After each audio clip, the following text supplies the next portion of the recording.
अच्युतं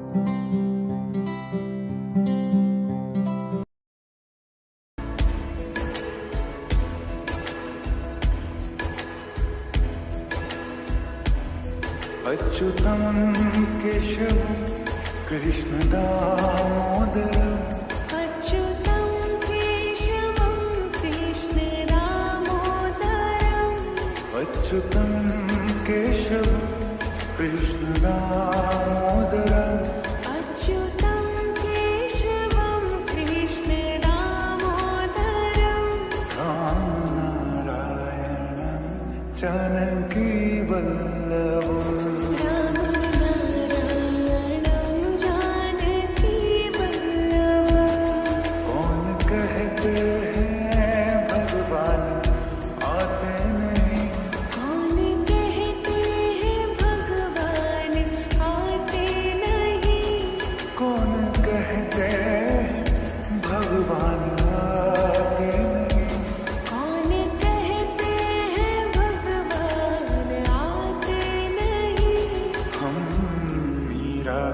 जैसे बुलाते नहीं।